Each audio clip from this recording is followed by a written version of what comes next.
Uh, for Dylan, we hear talk a lot about not playing hard enough or not having enough intensity.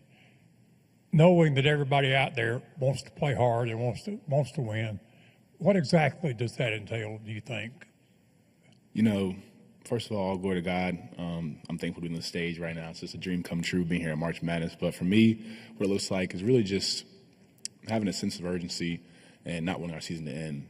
Diving on the floor for loose balls, boxing out for rebounds, just being in a stance. It's the little things, the things you can control. We can't control whether the ball goes in the basket, but we can control our effort and our energy. So just making sure our effort and our energy is just up to par and that we're ready to play each and every game. We don't want our season to end tomorrow. We don't want our season to end next week. I'm interested in playing on April 7th. Was that just not there last night? Yeah, I was not there. It was pitiful. It wasn't there at all. And, we had a team meeting last night. We had a team meeting this morning, and so we'll be ready for tomorrow. Could I get the same question for Denver? Denver, same question. Pretty much what Dylan said. Yesterday was pretty bad as far as just our effort and energy. I feel like that was the main message at halftime. We came out second half, we picked it up a little bit, and that was the main reason why we was able to separate. But we just got to be better, just like Dylan said, and we just know that's not going to be tolerated, in the future of this tournament if we want to have success. We had a question on the back row on the left. Justin Ferguson, Auburn Observer. Denver, what stands out to you about Creighton's guards and just the variety of guys they've got there defending them? They had a guy have 29, had another guy hit a ton of threes yesterday. Just kind of what stands out about them and the challenge of guarding them? Honestly, I just feel like their movement. Just watching film on them last night and a little bit today, this morning, just watching their movement, just seeing how much they move without the ball. And obviously that's going to be a little bit more of a challenge because we know them for playing basically our full bench 10 in, 10 out, 5 in, 5 out. So that's probably going to be the main challenge is being able to just run with those guys and just playing Auburn defense. On the right, third row. Trevor Denton, Way 31. Dylan, I've heard some frustration from you after the last couple games here. When was the last time you felt like this team really played 40 minutes of what Auburn basketball can be? In this arena, we played Kentucky was, I think, one of our most complete games from start to finish, especially being down a man in Denver and having Tahad step up and having, obviously, Miles Kelly go off for 30, as well as, Chad going off for 20. That was our best game as of late because, we guarded a team. This averages 90, 91, 92 points per game. We held them to 78 or 80. I'm not sure what we held them to, but we played our best defense against one of the best offenses in the whole country. That was the last time I feel I was satisfied with our effort and our energy, and we haven't been up there ever since. So, like I said, tomorrow will be a statement. Back row here on the left.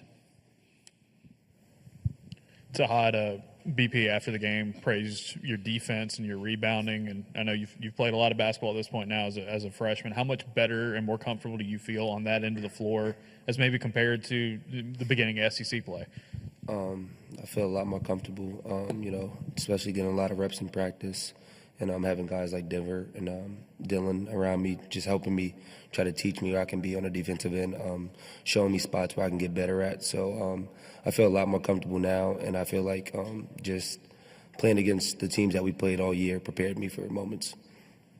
Back row on the left. For Dylan, with Louisville not playing, it's going to be Creighton. It changes the crowd dynamic. What's the message to the fans to make the trip? And you really need them as another piece of this. Yeah, it goes back to witnessing Auburn history, with Louisville being out, there's a lot more open seats for Auburn fans. And if you want to see this team make history, especially in March Madness, come on down tomorrow so we can feed off your energy. We're having a historic win tomorrow, hopefully, Lord willing, but people buy those tickets. Fourth row on the right. John Walker, Omaha World Herald. Dylan, I'm sure you watched a little bit of film last night and this morning. What stands out to you about Ryan Kalkbrenner? Man, he reminds me a lot of Walker Kessler. I think we all were in the same class in 2020 in high school, so I'm familiar with him. But he reminds me a lot of Walker Kessler, obviously being 7'2", and being able to just catch lobs and finish and catch everything high and finish. He's just a great player. And the thing that intrigues me most about him is his ability to drive. At 7'2", it's not something you really see. I love it for him that he's able to drive right down the slot. And it's just interesting. He's an interesting player, interesting dynamic. He's someone that at 7'2", you're not used to seeing move like that. And so it'll be interesting to play against him, especially with us on offense. He's a great defensive factor. Like I said, there's so many comparisons to Walker Kessler that I see, and I'm excited to be able to play against him. Third row here on the left. Teresa Walker, the Associated Press. For Dylan, you're a big guy. Janai's a big guy. When you've got somebody like Kalkbrenner on the other side, do you kind of look forward to those battles? And how much has maybe the SEC helped? And might it be Janai who's more on him, or has that been figured out yet? Yeah, we don't know whoever's going to be on who, but we do know that no matter who we're playing, whether it be Alabama State or Creighton or Auburn, Montgomery, it doesn't matter who you throw in front of us. We're going to be prepared to play. We're going to be excited to play. Because at this point, it's, anybody can get it.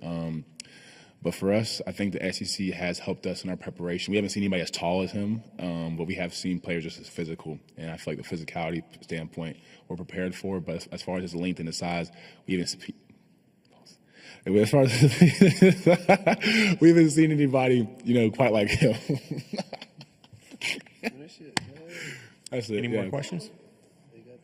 Let's go in the back row on the left.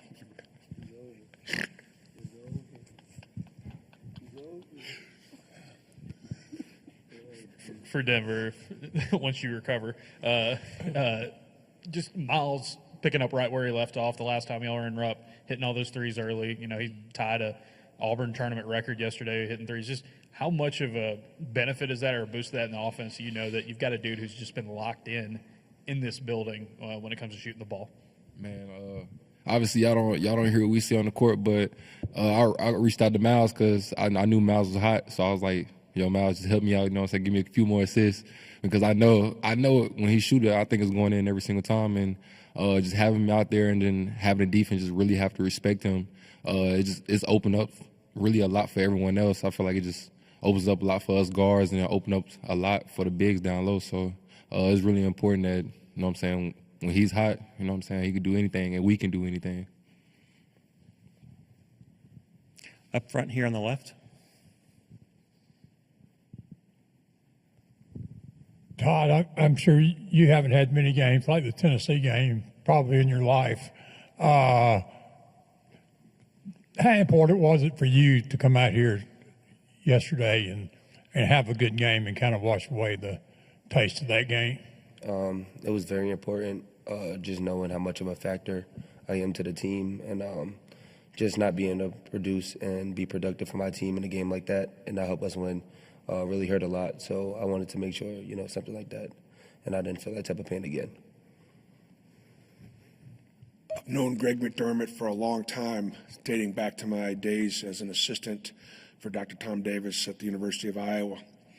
And I've been a big fan of his and the way he runs his program and how competitive they are, particularly in postseason. The fact that Creighton has been to the Sweet 16 for the last 5 years speaks, volumes about what kind of program they have, what kind of coach they have, and their culture. I'd love to have a week to get ready for them because they do so many good stuff, so much good stuff that I think I would enjoy learning.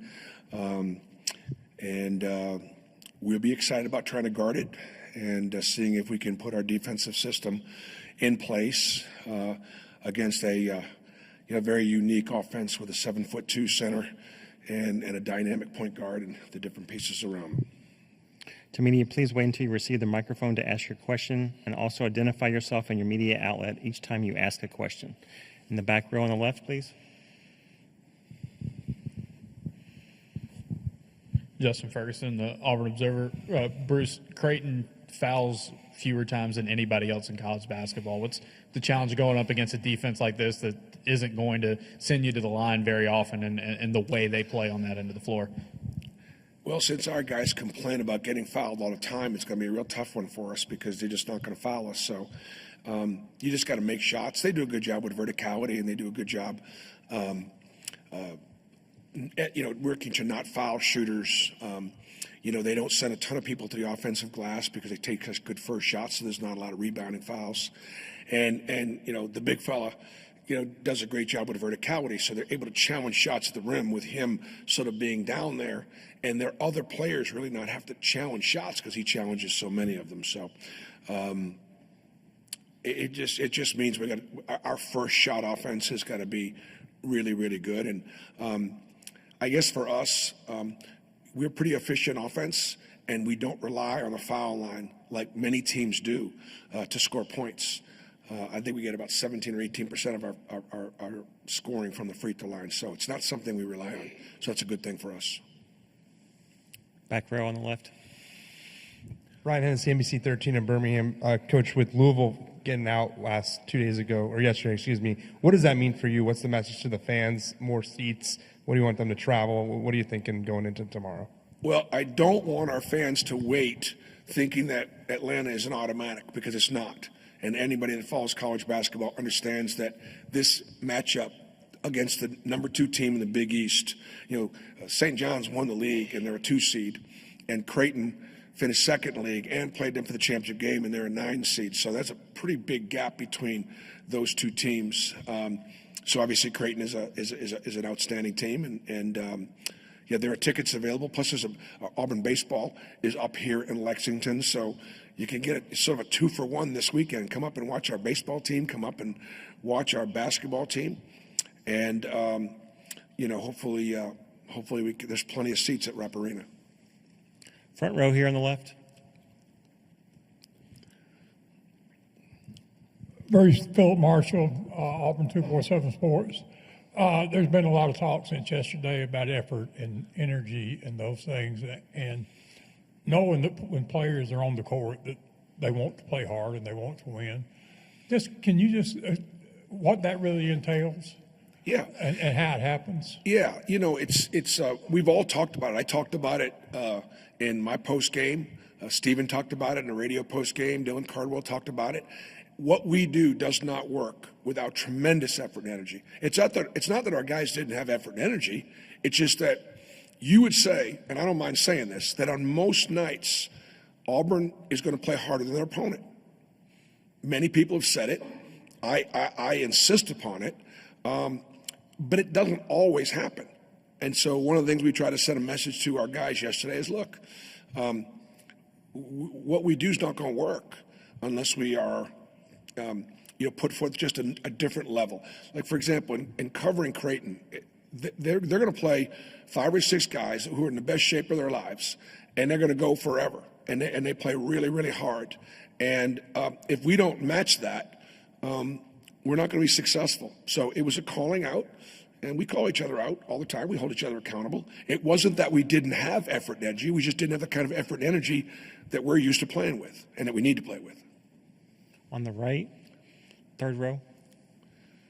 Trevor Denton, Way 31. Just going off of that, after those call-outs, like how was the mood from the locker room today as you get ready to attack the next challenge here in Creighton? Well, I thought it was great, especially when it comes from within. I think it's great when the players can hold each other accountable. Everybody has to make sacrifices for the team. What are those sacrifices? The sacrifices are going to your strengths and staying away from your weaknesses, playing unselfishly on the offensive end, which we have all season long. If you look at our offensive efficiency numbers and our assist turnover ratio, and we do a great job of sharing it. That's got to continue to be the case, but just not taking plays off on the defensive end. So I thought the guys are in a good space. Staying on the right on the fourth row. John Walker, Omaha World Herald. Coach, when you have such a hard-nosed defense and such a complex offense, what's the key to establishing your pace and your game in a matchup like that? Well, Creighton is sneaky good in transition. Like they really are good in transition, and they will run, and they will take advantage of our transition defense. We're a pretty good offensive rebounding team. We'll send 3 guys to the offensive glass a lot. They know that, so they will attack a good offensive rebounding team by making us pay at the other end, and so we'll have to be on fire in transition and not let them have that. I think the key to playing at our rhythm is when our break's not there, we'll be able to run our stuff. Creighton's not going to turn us over. They're not going to turn us over too much. We'll be able to run our stuff. The question is, are we going to execute it? And one of the keys to playing Creighton is you got to make open shots. You just got to make it open shots. If you take that thing too far close to the rim, you're going to be met with something that you're not going to be very happy with. Back row here on the left. Bruce, it seemed like the best minutes y'all had yesterday, it was Denver and Tahad together, and I know they've played together throughout the season, but just what's the advantage of having your 2 point guards out there together, especially, maybe tomorrow in a matchup against Creighton where they've got so much experience and length and the way they like to run their defense? Well, I think yesterday, Tahad's speed and quickness was really required because Alabama State was so fast and so quick and so small. And so we had a little jitterbug out there that could, kind of offset some of their speed and quickness. I think the fact that whether you have, let's say you have Miles Kelly and Denver and Todd out there together, you've got 3 playmakers. Todd can play make, Denver can play make, and so can Chad. And that makes whatever offense, you're running, that much better. So I think right now, you look at our top 7 guys have played really, really well. I would like for our guys to be able to come off the bench and continue to help us. Chris Moore and Jaheim Hudson, those guys have been good coming off the bench. They'll need to play well. We don't know about Chris Moore's status right now. We hope that he'll be able to play some tomorrow. Obviously, turned his ankle a little bit, and we really won't know until game time whether or not he's going to be able to play. Third row here on the left. Hey, Coach Trey Wallace, Outkick. So you talked about a 2-for-1 weekend for Auburn fans. Do you have a message for Tennessee fans that will also be in the building about rooting on the SEC tomorrow night? Trey, I appreciate that. And I had thought about that a little bit. I think because Tennessee and Auburn are in different regions, and I think because Tennessee and Auburn have played so competitively against one another, because Coach Barnes and I have got a very close relationship, and because I used to be Tennessee's coach, and it was great to be at Tennessee Vol back in the day, I think the Tennessee fans will cheer for us, and I hope they do. But they're not going to be able to make buckets or rebound the ball from the stands. So if they don't, we're going to have to win without them. But I think the SEC will be well represented tomorrow. In the back on the left, please. Bruce Miles is 16 of 29 from deep playing in Rupp this season. How much do you think it's this arena, this gym, these rims that he really likes, and just what a weapon that is, having a guy who's that confident right now? Well, from what I understand, Mark Pope is petitioning the NCAA to give him another year of eligibility and come after him in the transfer portal, because that's exactly what I would do if I was Kentucky's coach. He's loving what he's seeing.